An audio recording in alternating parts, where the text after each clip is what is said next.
Assalamualaikum warahmatullahi wabarakatuh. Dengar insya-Allah.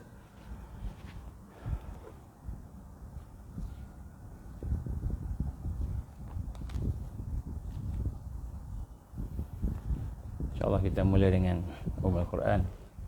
Al-Fatihah. A'udzubillahi minasyaitonirrajim. Bismillahirrahmanirrahim. Alhamdulillahi rabbil alamin. Ar-Rahmanir-Rahim. Maliki yaumiddin. Iyyaka na'budu wa iyyaka nasta'in. Ihdinas siratal mustaqim. Siratal ladzina an'amta 'alaihim ghairil maghdubi 'alaihim waladdallin. Amin. A'udzubillahi samil 'alim minasyaitonir rajim. Bismillahirrahmanirrahim.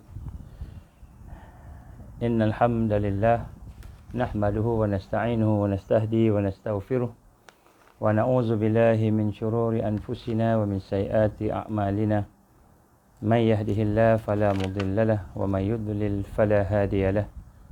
Ashhadu an la ilaha illallah wahdahu la syarika lah wa ashhadu anna Muhammadan abduhu wa rasuluh. Qala rabbi shrah li sadri wa yassir li amri wahlul 'uqdatam min lisani yafqahu qawli. Rabbi zidni ilman amma ba'. Assalamualaikum warahmatullahi wabarakatuh. Alhamdulillah, pertama-tama mari sama-sama kita meningkatkan syukur kepada Allah SWT dalam hati kita, dalam pemikiran kita, untuk sama-sama kita merasakan kasih sayang Allah SWT yang telah memberikan kepada kita peluang, ruang untuk kita sama-sama yang berada dalam Islam, berada dalam ibadah, yang berada di dalam suasana-suasana yang kita ingin kembali kepada Allah. Marilah sama-sama kita tundukkan hati kita, kita rendahkan hati kita, pemikiran kita kepada kebenaran Allah Subhanahu Wa Taala, dan kita sama-sama merasakan bahawa sesungguhnya kita amat memerlukan Allah Subhanahu Wa Taala. Seseorang yang mengenal Allah akan sentiasa berdoa kepada Allah, sentiasa berdoa, dan tujuan dia berdoa itu bukanlah untuk, matlamatnya bukan untuk dia mendapat apa yang dia doa tadi. Kerana apa yang dia dapat, sama ada yang positif atau negatif, itu semua adalah merupakan budi bicara Allah, iaitu kehendak Allah Subhanahu Wa Taala. Tetapi apa yang lebih penting bagi seorang yang mengenal Allah ialah tujuan dia berdoa itu, yang pertama sekali dia ingin menunjukkan keperluan dia kepada Allah sebagai hamba. Sebagai seorang hamba, dia amat memerlukan Allah. Dia menunjukkan kepada Allah Subhanahu Wa Taala bahawa dia memerlukan Allah. Dia amat memerlukan Allah, maka dia pun berdoa. Dia minta pada Allah Subhanahu Wa Taala. Dan sekiranya permintaan itu dikabulkan, maka dia minta lagi. Dia minta lagi. Contohnya dia minta sihat. Allahumma inna nas'aluka sihah wal afiyah. Dia minta sihat dan afiat kepada Allah. Dia dapat kesihatan, dia tak sakit. Dia dapat afiah. Tetapi bukan maknanya dia tak minta, dia minta lagi. Sebab tujuan minta tu adalah supaya nak menunjukkan bahawa dia memerlukan Allah. Kita memerlukan Allah Subhanahu Wa Taala. Kita hamba Allah. Jadi itu adalah dia punya asas kepada doa. Jadi kalau Allah tak bagi apa yang dia minta, dia tetap minta juga. Dia tak rasa gelisah. Dia tak rasa resah. Allah tak bagi dia apa yang dia minta. Sebab dia tahu tu hak Allah. Allah nak tolak, Allah nak terima, itu hak Allah. Tapi bagi dia, Orang yang kenal Allah itu, seorang arifin, maka dia sentiasa minta pada Allah, sebab meminta pada Allah itu, berdoa pada Allah itu adalah merupakan satu tanda bahawa aku ini hamba Allah. Aku hamba, ya Allah, Engkau Tuhan, dan aku memerlukan Engkau. Jadi kita minta pada Allah sentiasa dalam keadaan berdoa, sentiasa dalam keadaan berdoa. Sebab orang yang mengenal Allah, dia sentiasa minta pada Allah. Sentiasa.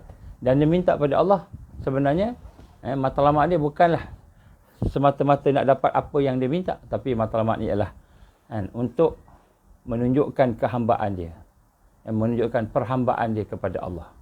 Iaitu dia sentiasa memerlukan Allah, dia minta. Dan kenapa dia meminta pada Allah itu? Kerana memang menjunjung perintah Allah. Allah perintah dia berdoa. Allah perintah kita berdoa. Allah perintah kita meminta. Kita minta kat dia, menjunjung perintah Allah Subhanahu Wa Taala. Supaya kita ni dapat mengabdikan diri, berubudiah kepada Allah, beribadah kepada Allah. Jadi doa ni ibadah. Jadi seorang yang beriman, yang mengenal Allah, dia akan sentiasa minta pada Allah. Jadi satu perasaan. Sebab itulah apabila kita berada di hari Jumaat ini terutamanya, maka hendaklah kita sentiasa memperbanyakkan doa kepada Allah. Minta pada Allah, minta pada Allah.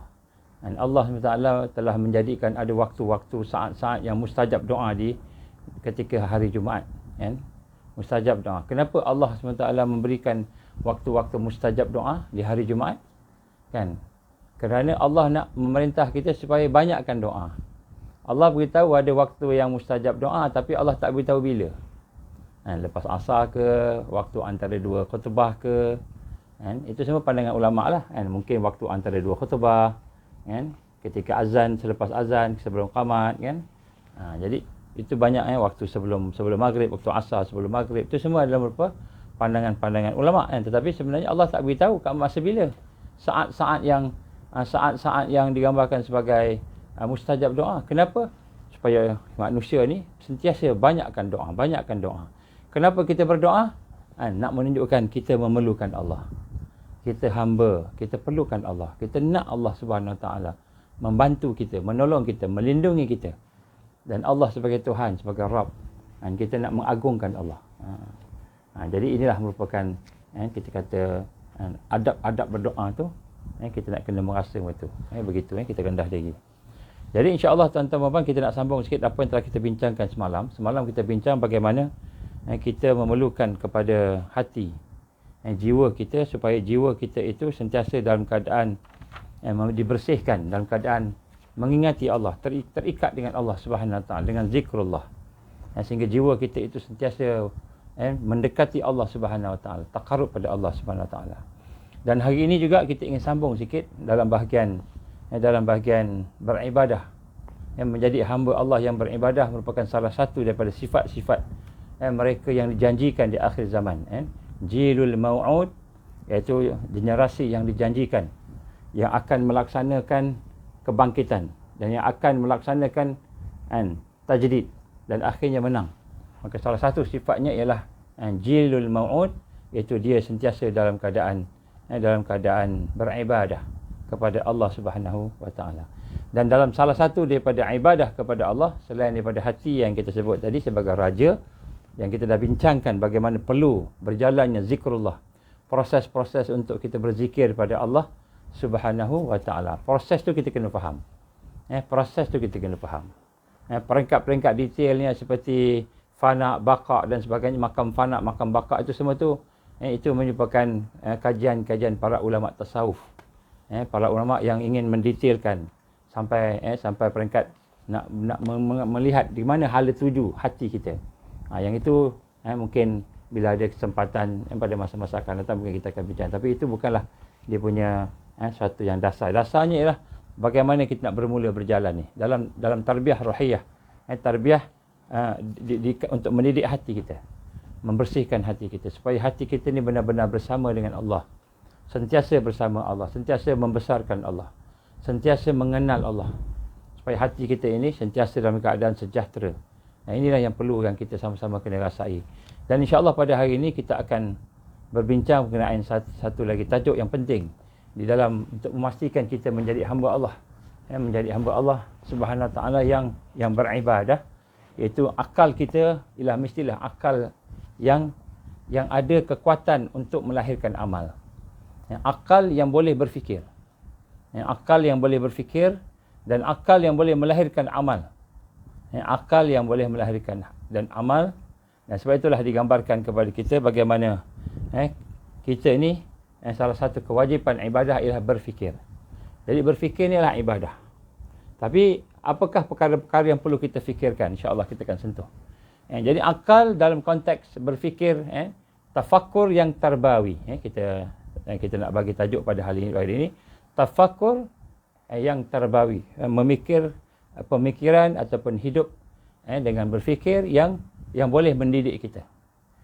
Jadi hati telah kita bincang semalam bahawa hati itu adalah merupakan suatu yang kita nak mendekati zat Allah Subhanahu Wa Taala dengan hati. Dengan hati kita nak mendekati zat Allah. Maknanya sifat dia, kita punya perbuatan dia, nama-nama dia sampailah ke zat dia. Maknanya nak mengenal Allah tadi dengan hati kita. Dan akal ini pula adalah ibadah untuk kita mendekati Allah juga, tetapi dengan berfikir. Dan apakah yang kita fikirkan? Kita boleh berfikir tentang makhluk Allah Subhanahu Wa Taala, penciptaan. Apa yang Allah cipta. Apa yang Allah cipta. Contohnya kalau kita berfikir macam mana Allah ni, Allah ni macam mana, zat dia macam mana, tak boleh nak fikir. Mereka tak akan sampai. Tak akan sampai. Atau kita fikir Allah ni di mana? Allah ni di atas ke, di bawah ke, di tepi ke, depan ke, Allah bersama kita ke, Allah di mana-mana. Itu tak payah fikir. Allah di mana ni tak payah fikir. Sebab bila kita sebut Allah di mana je, kita dah samakan Allah dengan makhluk. Bismillahirrahmanirrahim. Minta izin sikit.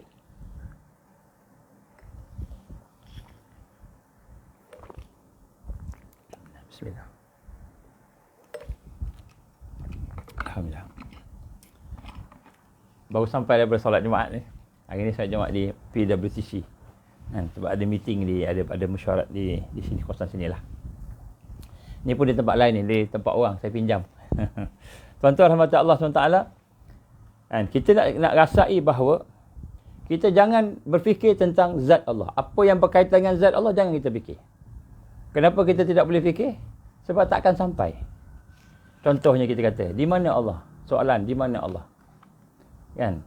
Kalau ni kata di mana, soalan tu sendiri dah salah dah. Sebab kita nak meletakkan Allah pada tempat sesuatu. Allah tidak bertempat, Allah tidak bermasa. Allah bukan di atas, di kanan, di bawah, di kiri. Macam mana makhluk, bukan. Allah tidak bertempat. Allah tidak bermasa. Allah tidak terikat dengan tempat. Allah tidak terikat dengan masa. Laisa kamislihi syai'un. Ini adalah pandangan Ahlus Sunnah wal Jamaah. Jadi kita jangan fikir tentang Allah ni dia suruh zat di kat mana lah, macam mana dia lah sebagainya. Itu adalah fikiran yang akan merosakkan kita. Tentang zat Allah Subhanahu Wa Taala, tentang sifat dia, kita boleh menggunakan hati dia, merasai kebesaran Allah, sifat Allah Ar-Rahman Ar-Rahim, rasa sayang Allah itu kita rasa, hati kita boleh rasa. Tapi dia tidak boleh dalam bentuk berbentuk yang boleh kita quantifykan macam makhluk lah. Laisa kamislihi syai'un. Maknanya tidak ada sama, tak ada satu pun yang sama dengan Allah Subhanahu Wa Taala. Satu ketika Rasulullah sallallahu alaihi wasallam melihat beberapa orang sahabat, sekelompok sahabat duduk diam dan berfikir. Jadi selalunya sahabat ni dia borak-borak. Dia jumpa satu grup ni, semua diam, serius, muka serius berfikir. Muka dalam keadaan berfikir serius, nampak tension, stres lah berfikir. Diam semua. Maka Rasul pun bertanya kepada sahabat-sahabat dia. Kan? Apa yang kamu sedang buat ni? Buat apa ni? Semua senyap, diam, serius semua kan? Kita boleh bayangkan Rasulullah SAW tanya pada sahabat, kau buat apa? Semua senyap, diam kan? Tak berfikir, tak buat apa-apa, berfikir je. Nampak fikir serius dengan apa kau fikir ni? Maka Rasulullah SAW bertanya, apa yang kamu buat? Maka kata sahabat-sahabat, kami sedang berfikir tentang Allah Subhanahu Wa Taala. Kami sedang fikir tentang Allah. Nak kenal Allah ni, nak makrifat pada Allah ni. Jadi kami sedang fikir tentang Allah. Maka Rasul sallallahu alaihi wasallam pun bersabda, tafakkaru fi khalqillah wala tafakkaru bil khaliq. Tafakkaru bil khalqi wala tafakkaru bil khaliq. Maksudnya kamu berfikirlah tentang penciptaan Allah, makhluk. Tapi jangan fikir tentang Tuhan kamu, Khalik yang mencipta. Jangan berfikir tentang yang mencipta. Kata Rasulullah SAW lagi, fa innakum la taqdiruna qadara.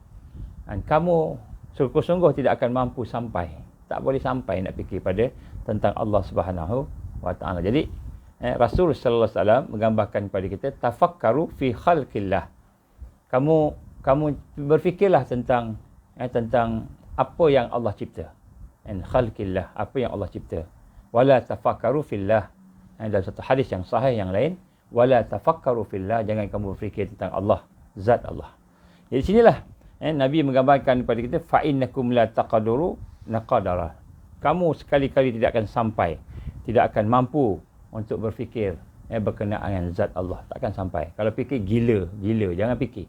Tak boleh fikir pun, dia akan rosak.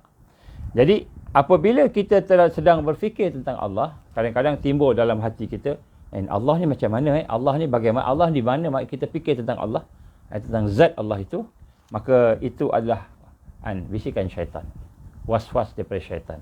A'udzubillahi minasyaitonirrajim. A'udzubillahi minasyaitonirrajim. A'udzubillahi minasyaitonirrajim. Kita telah dibisik-bisikkan oleh syaitan. Dan sebab itulah yang diperintahkan kepada kita ialah supaya berfikir tentang penciptaan Allah. Maksudnya makhluk Allah. Dilarang kita berfikir tentang zat Allah. Allah berfirman dalam surah Al-Imran ayat 190, 191.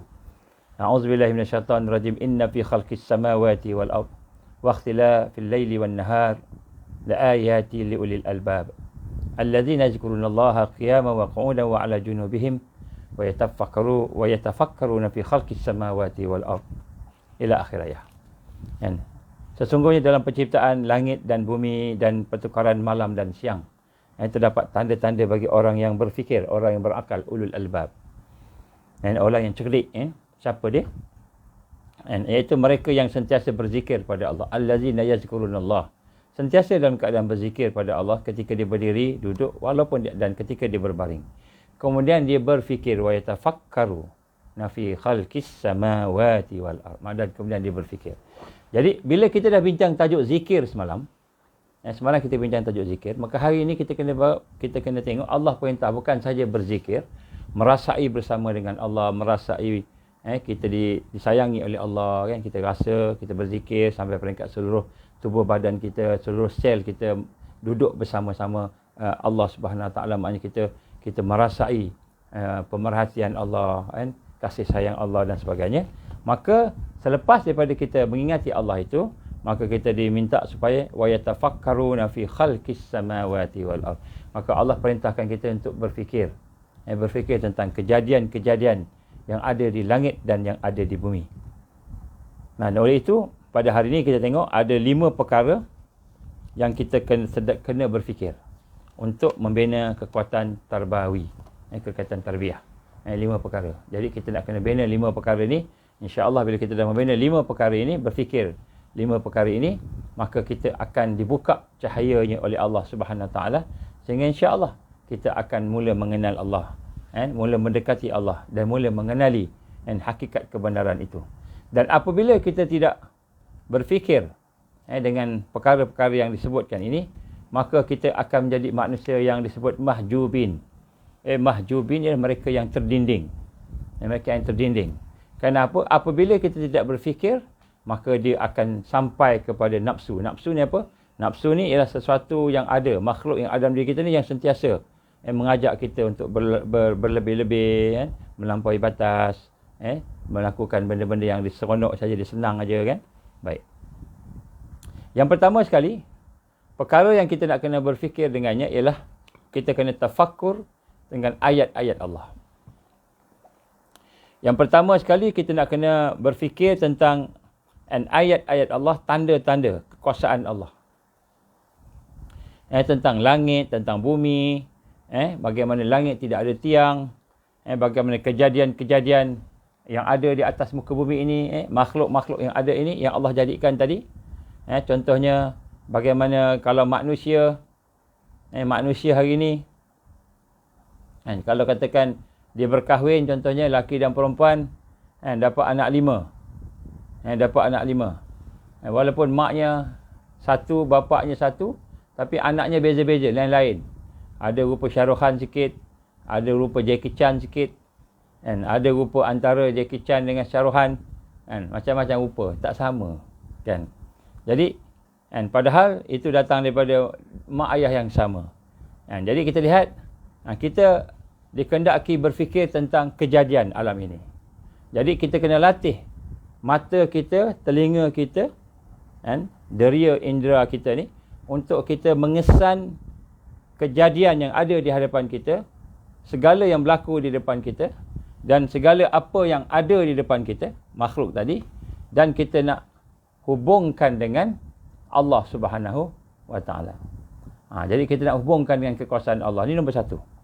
Jadi kita diperintahkan untuk melihat dan mengikat dan kita hubungkan dengan Allah Subhanahu wa Ta'ala, sehingga lahirlah kekuasaan Allah. Kita rasa kekuasaan Allah. Lahirlah kehebatan Allah, kudrah Allah. Kita rasa kehebatan dalam diri kita.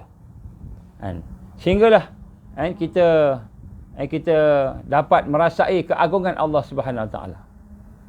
Kita dapat agungkan Allah Subhanahu wa Ta'ala. Jadi di sinilah, di manakah kekuatan berfikir ini, dia akan menimbulkan keyakinan. Kita akan meningkat keyakinan. Bila kita berfikir, kemudian timbul keyakinan, perasaan semakin yakin dengan Allah, tentang apa yang Allah Subhanahu wa Ta'ala cipta tadi, maka makna barulah kita berfikir.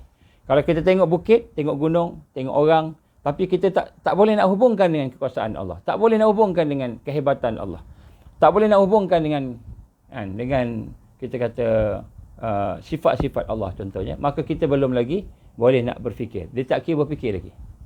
Walaupun kita mengkaji, tapi tak boleh hubung dengan Allah. Einstein, dia mengkaji, dia hubung dengan Allah, tak ada hubungan Allah. Jadi bila tidak hubung dengan Allah, walaupun kajiannya itu sampai formulanya hebat-hebat, tetapi masih tidak boleh. Tidak boleh nak sampai ke Allah, maka dia sebenarnya hakikat dia belum berfikir lagi. Dia belum berfikir lagi. Dan sebab itulah contoh nak sebut dekat sini, ada seorang pensyarah daripada salah sebuah universiti lah, tak payah sebut universiti mana. Pensyarah ni ateis, tak percaya Tuhan. Jadi satu hari dia duduk bersama-sama dengan beberapa orang pensyarah lain dan beberapa orang pelajar-pelajar dia. Duduk luar-luar lah, duduk macam santai-santai itulah. Kemudian apabila dah sampai peringkat duduk-duduk itu, maka mereka bual-bual, akhirnya timbullah satu topik, the existence of God, kewujudan Tuhan. Maka pensyarah tu kata, saya seorang ateis, saya tak percaya dengan Tuhan. Saya tak percaya dengan Tuhan, dia kata. Maka seorang pelajar tanya dengan dia, macam mana doktor tak percaya dengan Tuhan, sedangkan kan tanda-tanda wujudnya Tuhan ni banyak sangat depan mata kita, kan? No, dia kata, everything, we can see everything yang ada ni. Mana tanda-tanda kewujudan Tuhan? Tak ada. Tuhan tak ada, dia kata. Ini semua hanyalah perkara yang dibuat-buat oleh orang-orang yang mahu mengawal masyarakat supaya mereka jadi baik. Maka dia buatlah peraturan-peraturan, inilah jadi agama. Dia kata macam itulah. Maka pelajar tu pun tanya, doktor, dia kata, profesor, dia kata. Profesor duduk di atas kursi sekarang. Do you believe? Adakah kamu yakin bahawa kursi itu ada dengan sendiri atau kursi itu dibuat oleh siapa? Maka dia kata, kursi ini tentulah dibuat oleh kilang kursi, sekian kan, mesti ada yang buat. Boleh tak kita kata, saya kata kursi itu tak ada orang yang buat, dia ada situ dengan sendiri je, tiba-tiba je ada macam itu, boleh tak kan? Ataupun kita kata kereta yang kita naik tadi tu, dia tunjuk kereta kat luar kan, tunjuk kereta tu ada dengan sini, tak ada kilang, tak ada engineer, tak ada apa, semua tak ada. Boleh tak kita kata? Dia kata, ridiculous lah, gila lah, dia kata. Orang yang kata kereta tak ada kan, dan dia tak ada. Lepas tu dia kata, kalau begitu macam mana kita boleh kata Tuhan tak ada, sedangkan depan kita banyak kan kejadian-kejadian, penciptaan-penciptaan yang hebat-hebat, yang kita nak cuba design, nak cuba buat pun susah. Nak mencipta nyamuk, macam mana boleh nak robot nyamuk, nak buat robot nyamuk pun susah. Apalagi nak buat robot yang lebih canggih lagi, kan? Tentulah ada yang menciptanya, kan? Takkan tak logik lah kita kata semua ni kita sendiri ni pun bukan kita yang ciptakan diri kita sendiri. Kan kalau kita cipta diri kita mesti kita nak jadi yang perfect. Sekarang ni tak perfect, ada yang dapat C, dapat D, dapat A, ada yang gagal dalam peperiksaan. Tentu kalau kita cipta diri kita sendiri, kita nak yang perfect tapi tak dapat, kan? Jadi apabila dia bincang begitu maka terdiam, pencerah tu terdiam sekejap. Profesor. Jadi dia tidak dapat menghubungkan dengan Allah Subhanahu walaupun dia seorang profesor. Kenapa? Kerana dia tidak melihat kaca mata kejadian dan dihubungkan dengan Tuhan yang menjadikan. Dari sinilah kita lihat bagaimana tafakur yang pertama ini ialah kita nak memikirkan tentang ayat-ayat Allah, tanda-tanda kehebatan Allah, penciptaan Allah tadi, tanda-tanda kita kata kewujudan Allah Subhanahu wa taala. Dan di manakah kunci yang kita kata kita telah berfikir tentang tanda-tanda tadi? Apabila hati kita bertambah yakin dengan Allah. Hati kita ni rasa bertambah yakin Allah ni betul lah berkuasa. Allah ni betul lah hebat. Allah ni betul lah Ar-Rahman Ar-Rahim. Kita rasa yakin. Jadi apabila telah tertingkat keyakinan kita semakin mengenal Allah dan semakin kita yakin tadi, maka pada kita itulah baru kita berfikir. Baru kita berfikir. Kalau tak kita belum berfikir lagi. Ni kita nak tengok standard dia yang pertama. Contohnya kita kata sini sakit.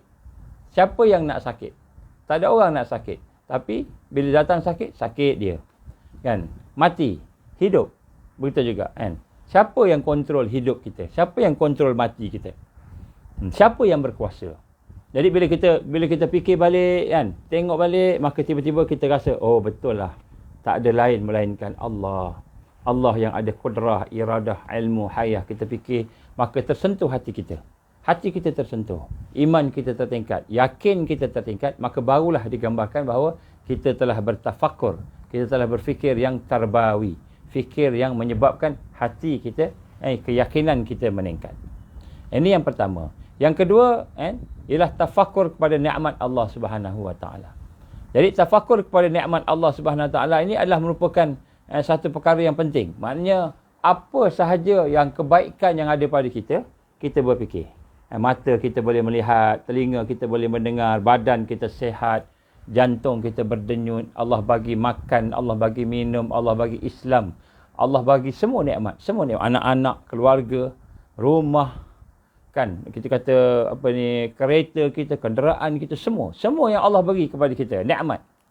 Kan, keamanan, kesihatan, afiat, hidayah, beriman.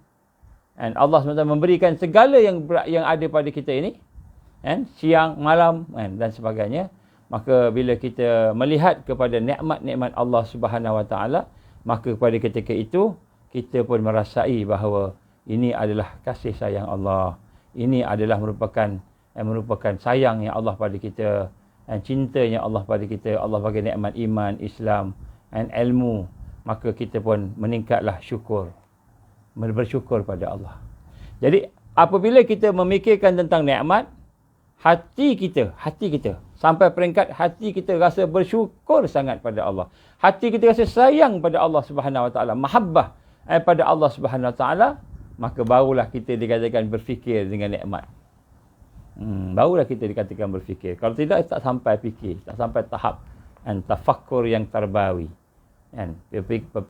Pemikiran yang dididik, yang terbiah, yang terdidik. Maka di sini kita lihat apakah natijah daripada berfikir nikmat. Bila kita berfikir nikmat, maka kita melihat natijahnya ialah apabila kita meningkat syukur kita pada Allah. Kita syukur pada Allah, bertambah syukur, bertambah lagi syukur kita. Bertambah sayang pada Allah, Dan Allah buat baik pada kita. Secara fitrahnya tentulah kita pun nak buat baik pada Allah. Nak mengabdikan diri kepada Allah. Nak melaksanakan apa yang Allah perintah. Nak meninggalkan apa yang Allah larang. Jadi apabila sampai tafakur nikmat ini, sampai meningkatkan perasaan syukur, mahabbah kepada Allah tadi, maka barulah kita dikatakan kita bertafakur. Kita berfikir tentang nikmat. Jadi tak cukup kita cakap, jadi makan yang anak-anak makan, syukur. Syukur nasi ni, Allah bagi nasi, syukur. Kita cakap macam itu je. Ataupun kita kata, ini semua adalah daripada Allah, kita perlu bersyukur kan. Itu cakap. Kita nak ajak berfikir. Kita nak ajak dia berfikir. Contohnya makanan tadi kan. Agak-agaknya macam mana ni makanan? Daripada mana ni? Bagaimana ni? Kita pun cerita kan. Kita kata makanan ni daripada duit Umi kita kan. Umi kata, okey Umi punya duit. Umi daripada mana duit? Sekian. Sampailah ke Allah. Sampailah ke Allah. Kalau kata hari ni kita berniaga, untung. Semalam kemarin rugi. Siapa yang bagi untung? Siapa yang bagi rugi? Jadi kita ajak berfikir. Akhirnya kita concludekan, kita simpulkan bahawa sungguh sebenarnya nikmat ni daripada Allah. Allah yang bagi. Allah SWT yang susun nikmat kita. Allah SWT yang susun kesihatan kita, ilmu kita, iman kita, Islam kita. Sehingga akhirnya bertambah-tambah syukur pada Allah. Bila bertambah syukur, meningkat mahabbah sayang kita kepada Allah, maka itulah maknanya kita telah pun tafakkur nikmat.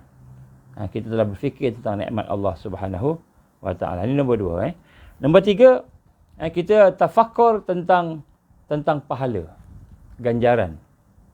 Ganjaran. Dan ganjaran seperti syurga dan kenikmatannya. Jadi kita berfikir tentang syurga. Walaupun syurga kita tak nampak, kita boleh berfikir tentang syurga. Sebab dalam Quran Allah SWT sebut tentang syurga. Syurga ada sungai.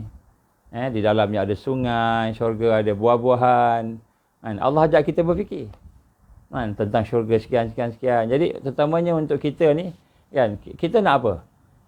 Anak-anak kita nak makanan yang sedap-sedap. Kita nak tempat tinggal yang indah-indah, tempat tinggal yang selesa, ada aircon, ada apa kan. Kita nak semua best. Semua kita nak best. Maka kita sebut kan, sesungguhnya syurga lah tempat yang Allah berikan segala yang paling best. Paling best di dunia, paling best dalam hidup kita adalah dalam syurga Allah. Maka kita pun berfikir. Kita tengok hadis-hadis tentang syurga. Kita tengok ayat-ayat Allah tentang syurga. Di mana penuh dengan kenikmatan, penuh dengan keindahan, penuh dengan kemewahan, penuh dengan kebahagiaan untuk orang-orang yang bertakwa. Untuk orang-orang yang bertakwa. Jadi apabila kita berfikir tentang syurga tadi, maka timbullah satu perasaan berharap. Kita berharap. Kita berharap. Kita minta kepada Allah. Ya Allah, berilah aku syurga. Minta ke Allah. Ya Allah, berilah aku syurga. Jadi kita akan sampailah satu peringkat. Kita berharap kepada syurga Allah. Kita berharap kepada syurga Allah Subhanahu wa ta'ala. Maka apabila kita berfikir tentang syurga tadi, macam mana kita nak kita nak tahu bahawa kita ni betul-betul berfikir tentang syurga, contohnya tadi, ialah apabila kita meningkatkan amal kita, meningkatkan takwa kita. Nak puasa susah, puasa lapar puasa. Kita cakap dengan anak-anak kan, lapar puasa. Masa buka sedaplah kan, tapi dalam syurga Allah bagi lagi hebat lagi. Lagi hebat lagi dalam syurga. Tuan-tuan puan-puan rahmat Allah, boleh bayangkan syurga macam mana tak? Pernah tak kita bayangkan syurga dalam hidup kita? Pernah tak? Pernah tak kita membayangkan kehidupan dalam syurga Allah? Kehidupan dalam syurga Allah ni, kalau kita tengok kehidupan orang yang paling mewah di dunia ni, kan, dia ratus kali ganda, tak boleh terfikir, tak pernah nampak mata, tak pernah dengar telinga, tak pernah cakap-cakap, tak pernah terlintas.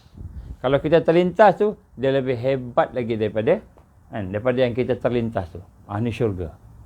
Ini syurga Allah Subhanahu Wa Taala. Kebahagiaan dia, kenikmatan dia, kemewahan dia, keindahan dia luar biasa.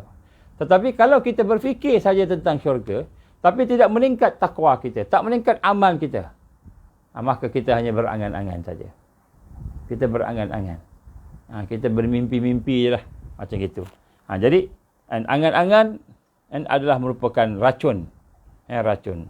Jadi sebab itulah kita nak sama-sama kita mengajak anak-anak kita, keluarga kita supaya berfikir tentang syurga. Apa syurga tu? Adalah tempat yang penuh dengan keindahan, kenikmatan, kemewahan, keamanan, kebahagiaan. Jadi kalau kita berfikir, kita tengoklah hadis-hadis, kisah-kisah dalam syurga ada, Rasulullah ada sebut. Baik. Seumpamanya kita lihat pada kita punya, apa kita gambarkan kita kata seorang petani, dia nak dapatkan dia punya makanan dia, gandum dia, nasi dia. Tengok nasi. Nasi ini daripada Allah. Kemudian nasi, macam mana proses nasi ini? Nasi ini, sebelum nasi ini dia ada dibungkus dalam kertas, dalam guni sebagainya, beras. Sebelum beras mungkin dia berada di kilang. Sebelum kilang dia berada di ladang ataupun di sawah. Sebelum sawah dia ada. Jadi kita ajak bincang. Jadi kita lihat untuk dapatkan nasi itu bukan senang, dengan petani yang susah payah berjaga, jaga bagi racun, bagi baja, bagi apa sebagainya. Dan kemudian akhirnya kena bajak, kena buat macam-macam. Akhirnya barulah dapat nasi tadi. Dapat nasi yang kita makan. Jadi bila kita tengok macam itu, begitulah. Kita kat dunia ni kena sembahyang, kena puasa, kena buat apa yang Allah perintah. Susah. Tapi bila kita habis saja hidup di dunia ni, mati je hidup dia, masuk alam barzah. Masuk alam barzah tu, kalau orang tu beriman, orang tu Islam, bertakwa, dia dah dapat balasan. Balasan yang baik. Raudatul jannah. Taman syurga Allah. Jadi dalam alam barzah tu pun dah dapat taman syurga dah. Dah dapat syurga dah.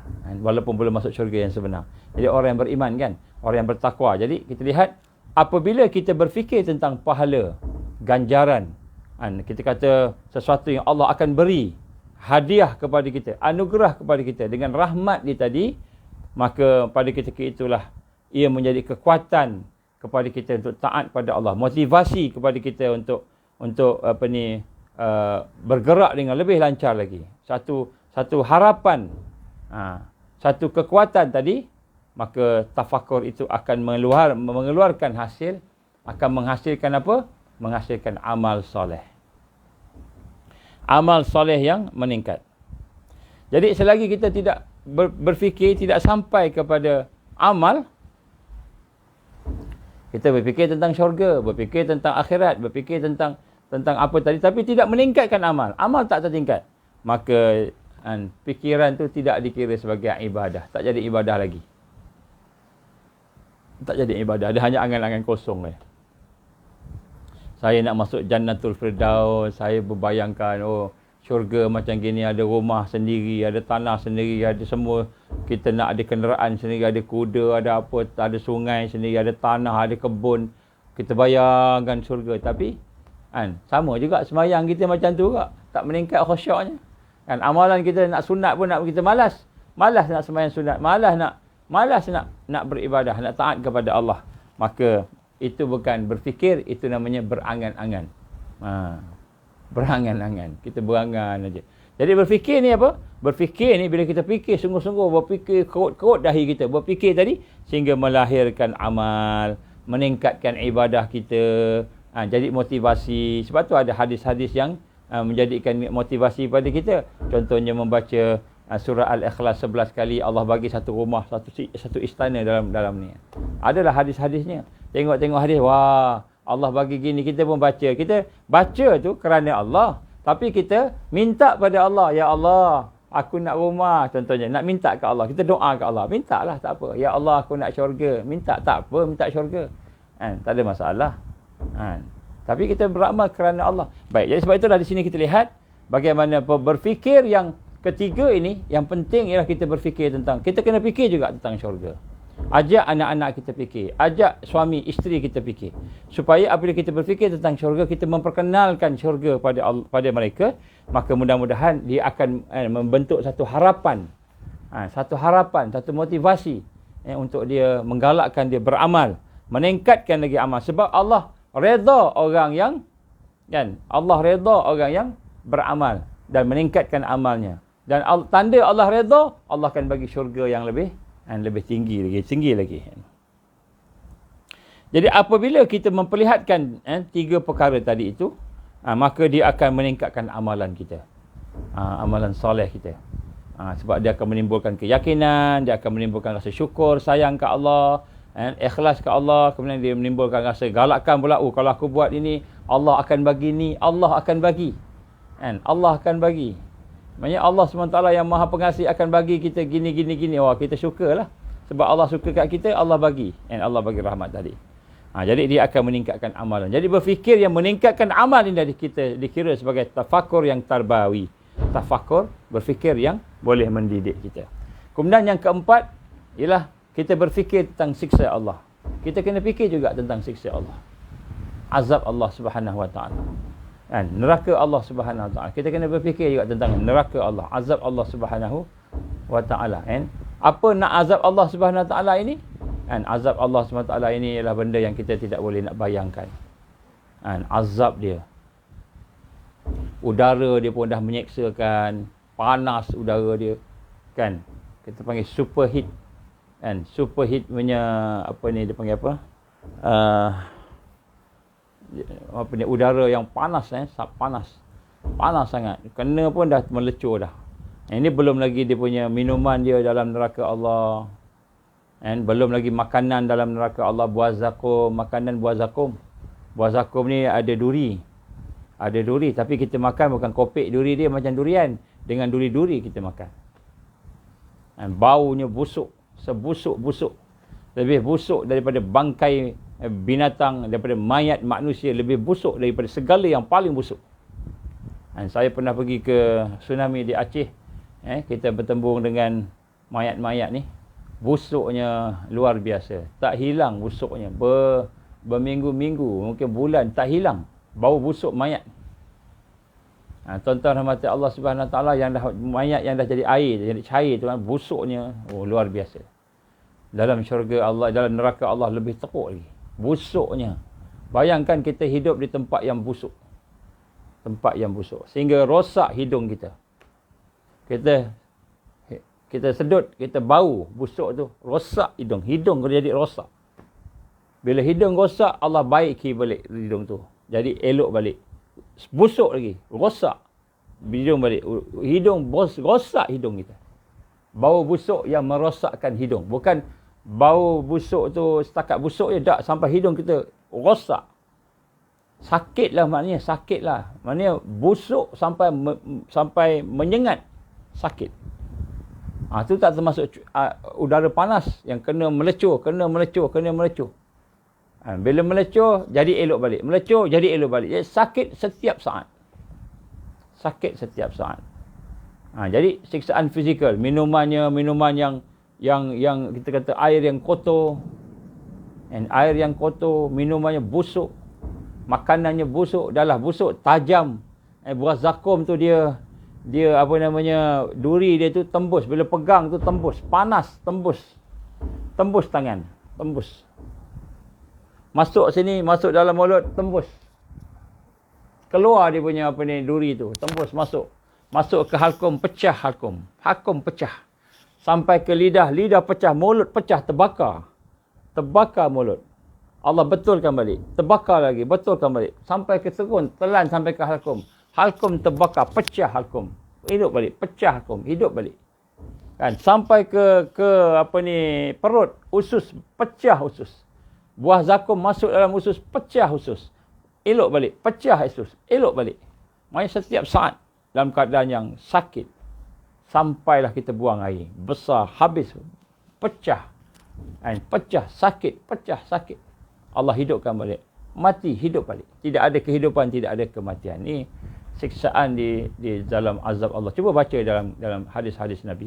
Dan dalam kitab-kitab berkenaan suasana di dalam neraka Allah Subhanahu Wa Taala. Itu tak termasuk lagi siksaan akal kita. Akal dalam keadaan stres. Otak kita stres. Bayangkan kita stres sampai gila. Sampai gila, menjerit tak sudah, menjerit tak habis. Sampai gila. Otak ni diseksa, dihina, merasakan diri terhina, hina sangat di hadapan Allah. Malu sangat di hadapan Allah. Gelisah sangat, trauma dalam keadaan yang otak pun dah jadi macam dah menggelegak gila.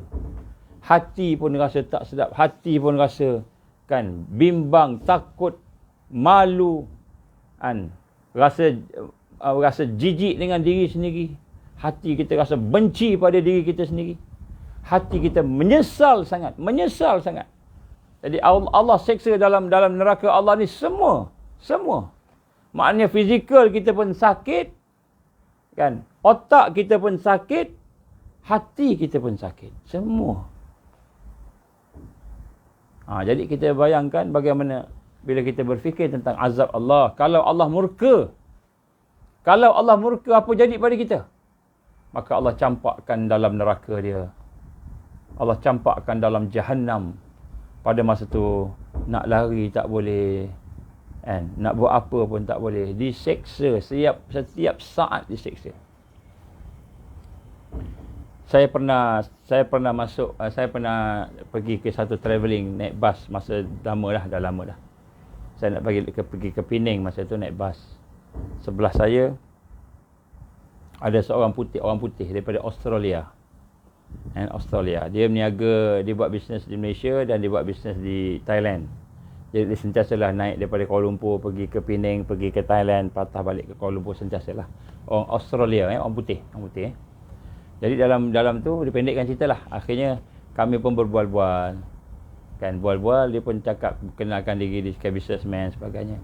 Lepas tu entah macam mana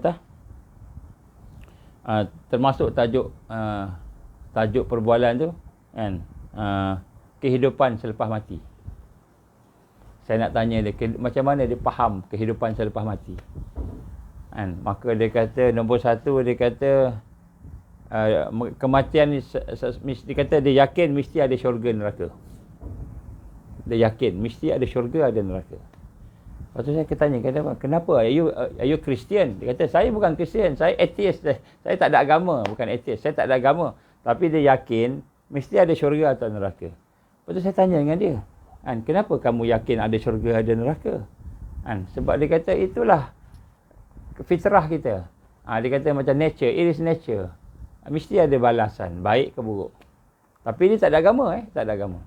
Kemudian saya tanya dengan dia, macam mana kamu boleh cakap macam itu? Dia kata, cuba bayangkan. Dia kata, cuba tuan bayangkan. So saya bayangkanlah, so saya fikir.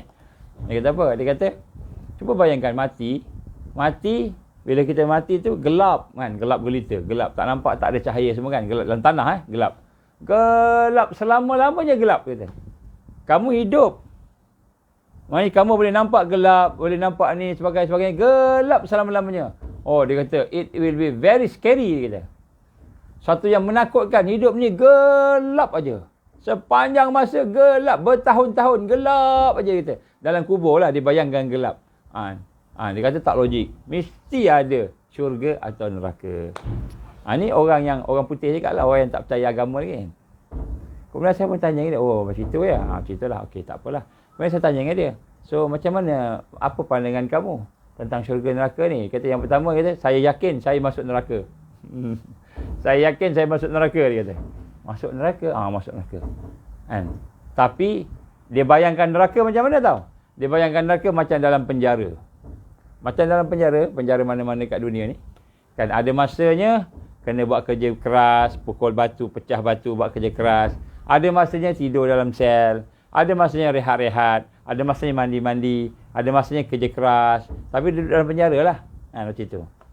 Ada masanya kawan-kawan yang masuk syurga datang ziarah, bawa makanan, bawa apa-apa datang ziarah kan. Itu dibayangkan neraka macam dalam penjara. Jadi saya gelak jugalah. Saya berkata dengan dia, oh macam gitu ke? Macam gitulah dia kata.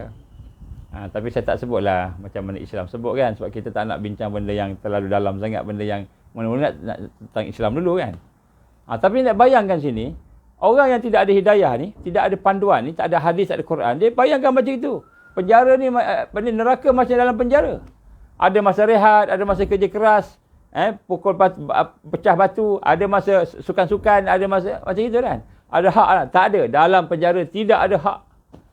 Hak nak makan, hak nak apa. Allah bagi makan. Tapi makan pun seksa. Minum pun seksa. Rehat pun seksa. Tak ada rehat. Semua seksa belaka. Dan bukan hanya seksa belaka, kan, seksa yang komprehensif, keseluruhan semua seksa. Akalnya pun terseksa, hati terseksa, badan fizikal terseksa, hidup berkeadaan hina, merasa menyesal sangat. Kalau boleh, ya Allah, aku nak patah balik lah hidup kat dunia. Kalau boleh nak patah balik hidup kat dunia. Tapi dah tak ada dah. Allah bagi sekali ni. Jadi kita ajak berfikir tentang seksa Allah, azab Allah, neraka Allah. Sehingga apabila kita telah mula berbincang tentang neraka Allah sebagainya, timbul satu kesedaran, kan, tak mau dah maksiat, tak mau dah dosa. Takut nak buat dosa. Lari daripada dosa. Takut nak buat maksiat. Lari daripada maksiat. Jadi apabila kita mula berfikir tentang murka Allah, azab Allah, neraka Allah, maka timbul satu perasaan dalam hati, oi, menyesalnya aku buat benda-benda macam ini. Menyesalnya aku buat dosa. Menyesalnya aku buat sesuatu yang Allah murka. Maka kita pun bertaubat. Bertaubat itu adalah natijah daripada bila kita berfikir tentang neraka, murka Allah. Maka kita pun mula bertaubat. Kita pun mula menjauhi maksiat. Banyak cerita-cerita tentang alam barzah. Alam barzah pun dah cukup dah menakutkan kita. Alam barzah pun cukup. Contohnya, siapa-siapa tidak semayang, dalam satu hadis Nabi, akan ada ular masuk belit dia, patuk dia. Ular tu ada 9 kepala. Ada 9 kepala, patuk makan dia. Patuk. Kalau seseorang itu tidak sembahyang, ni dalam alam barzah pun dah ada siksaan dia. Jadi tuan-tuan dan puan, kita berfikir tafakkur tentang azab Allah, siksa Allah, dalam rangka untuk kita menyesali dosa kita. Ya Allah, aku ni banyak buat silap. Ya Allah, aku ni dalam murka Engkau. Ya Allah, aku ni hina. Aku ni banyak keaiban, kelemahan. Kita pun mula perbaiki diri kita. Kita baiki diri kita. Kemudian yang terakhir sekali di sini ialah yang kelima. Kita berfikir tentang kebaikan Allah. Kebaikan Allah Subhanahu Wa Taala kepada kita. Kebaikan Allah. Allah ni baik sangat pada kita. Baik sangat pada kita. Apa contoh Allah baik sangat pada kita? Allah menutupi keaiban kita. Kita ada keaiban tak? Banyak keaiban kita. Kita ada kelemahan tak? Banyak kelemahan kita. Dalam hati kita ada dengki, dalam hati kita ada iri hati, dalam hati kita ada buruk sangka, dalam hati kita ada macam-macam. Tapi Allah tutup. Allah tutup. Kita buat dosa, buat maksiat di tempat yang orang tak ada, Allah tutup. Allah tutup. Jadi kita lihat di sini, Allah buat baik sangat pada kita. Salah satunya dia tutup keaiban kita, kelemahan kita, keburukan kita, orang tak tahu. Maka tetapi kita renggang, kita jauh daripada Allah. Kita renggang, kita jauh, kita tak rasa Allah tutup aib kita. Sekiranya Allah buka aib kita, bayangkan kalau Allah buka keaiban kita, kelemahan kita, keaiban kita, kehinaan kita, dia buka di halayak ramai ataupun dibuka pada semua, maka tidak ada orang nak berkawan dengan kita. Tak ada kawan-kawan kita. Semua orang benci kat kita. Semua orang benci kepada kita. Sebab itulah kita lihat sini, bagaimana Allah ni sebenarnya baik sangat dengan kita. Allah ni baik sangat dengan kita. Kita buat jahat, kita buat dosa, mata kita melihat dosa, telinga kita mendengar dosa, tangan kita berbuat dosa, banyak dosa kita, dosa fizikal, dosa hati. Tapi Allah tutup keaiban kita. Allah tutup keaiban kita. Allah buat baik pada kita. Kita buat jahat pada Allah. Maksudnya kita buat jahat pada Allah ni, kita buat dosa, kita buat mungkar, kita buat maksiat, kita lawan Allah, derhaka pada Allah. Tapi Allah tutup. Allah ampunkan dosa kita. Allah tahan, jangan bagi orang tahu. Allah senyapkan dosa kita.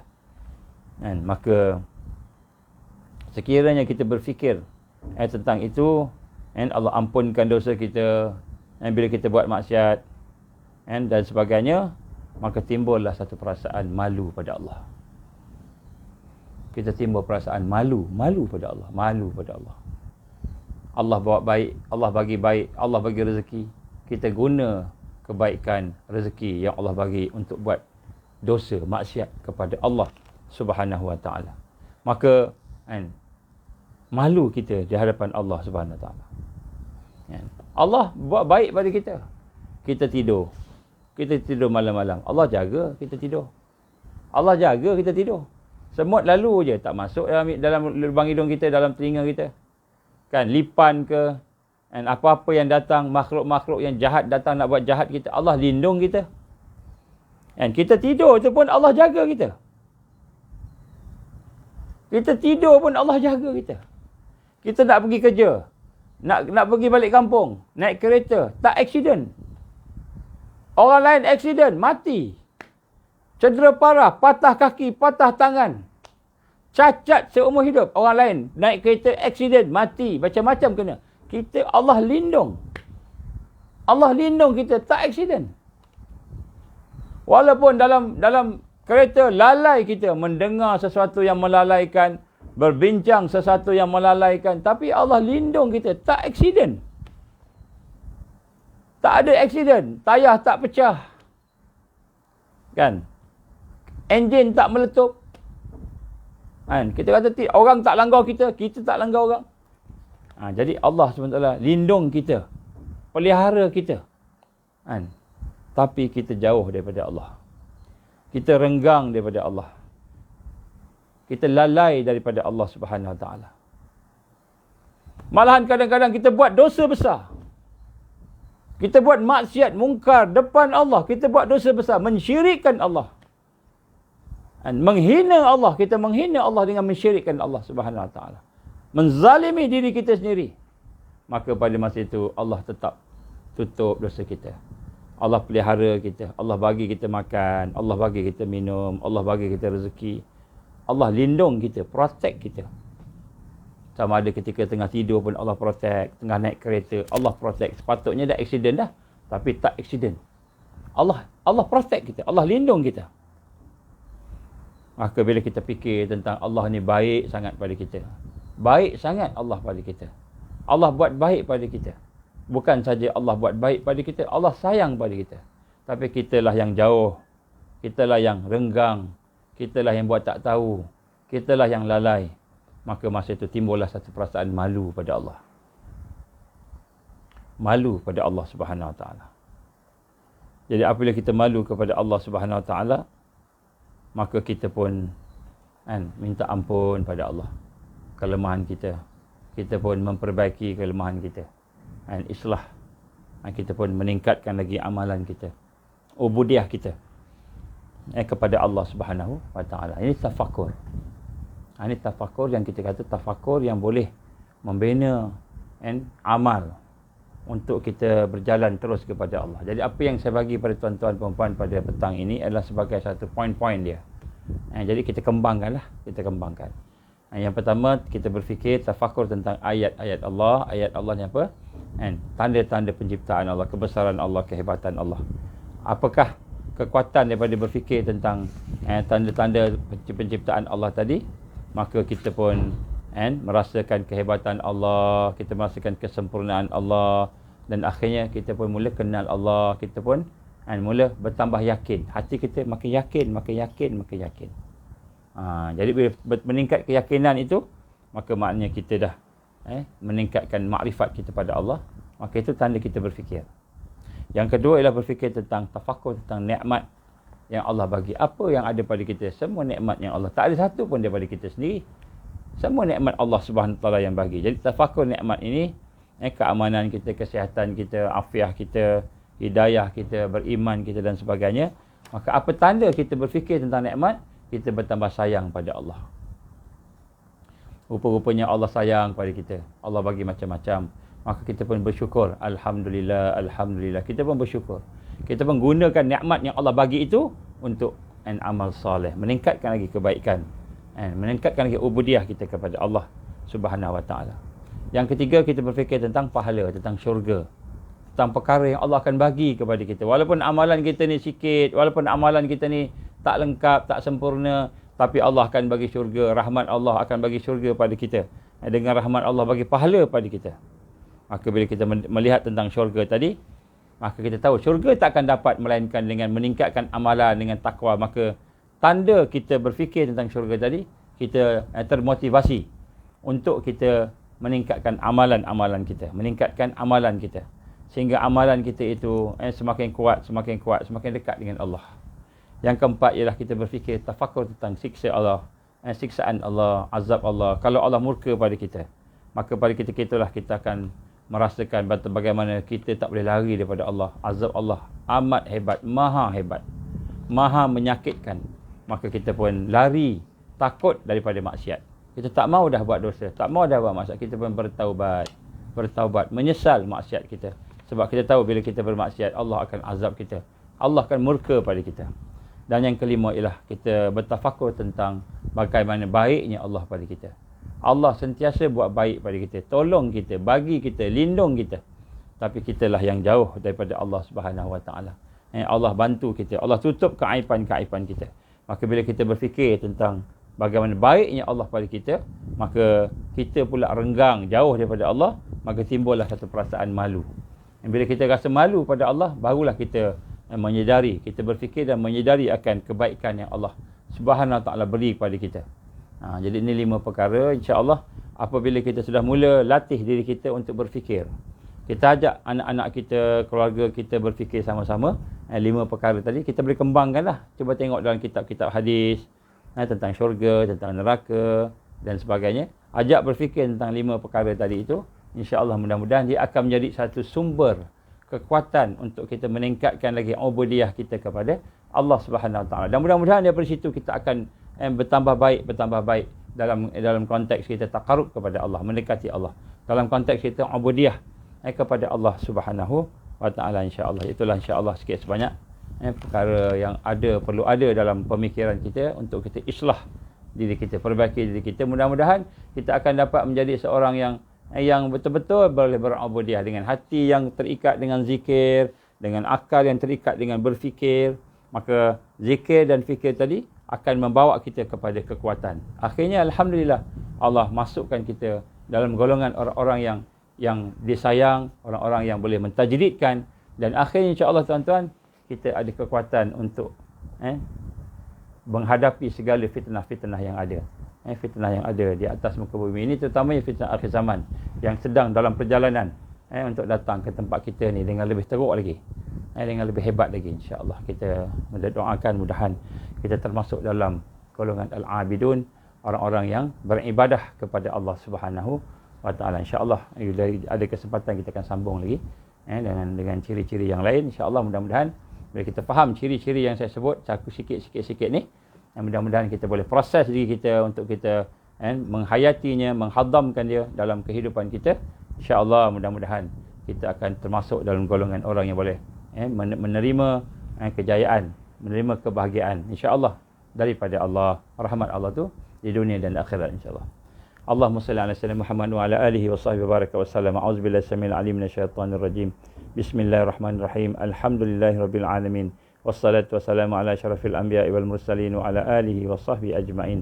Allahumma innaka ta'lam anna hadhihi al-qulub qad istamat ala mahabbatik wa altaqat ala ta'atik wa tawahadat ala da'watik wa ta'ahadat ala nusrati syari'atik. Wasik Allahumma rabitataha wa adimuddaha wahdiha subulaha wa amla'aha binurika allazi la yakhbu wa syrah suduraha bifaidil iman bik wa jamil tawakkuli alaik wa ahyiha bima'rifatik wa amitha ala syahati fi sabilik. Ya Allah, innaka ni'mal maula wa ni'man nasir. Allahumma inna na'udzubika min an nusyrika bika syai'an na'lamu wa nastaghfiruka lima la na'lam. Allahumma inna na'udzubika min azabi jahannam. Allahumma inna na'udzubika min azabil qabr. Allahumma inna na'udzubika min fitnatil mahya wal mamat.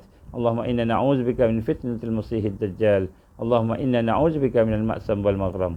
Rabbana atmim lana nurana waghfir lana innaka 'ala kulli syai'in qadir. Rabbana atina fid dunya hasanah wa fil akhirati hasanah wa qina 'adzaban nar. Wa sallallahu alaihi wasallam Muhammad wa ala alihi wa sahbihi baraka wa sallam. Subhana rabbika rabbil izzati amma yasifun. Wassalamu alal mursalin walhamdulillahi rabbil alamin. Subhanakallahumma wa bihamdika asyhadu an la ilaha illa anta astaghfiruka wa atubu ilaik. Bismillahirrahmanirrahim. Wal 'asri innal insana lafi khusr illa alladzina amanu wa 'amilus solihat wa tawasaw bil haqqi wa tawasaw bis sabr. Tuan-tuan, panjang-panjangkanlah perbincangan kita ni, insya-Allah. Mudah-mudahan Allah berkati, insya-Allah. Kalau ada rezeki malam ni mungkin ada. Mungkin saya tak janji. Kalau sempat kita buat, insya-Allah. Sebab ada meeting petang ni, mungkin tak sempat. Tapi kalau sempat saya buat, insya-Allah. Wabillahi taufiq wal hidayah. Assalamualaikum warahmatullahi wabarakatuh.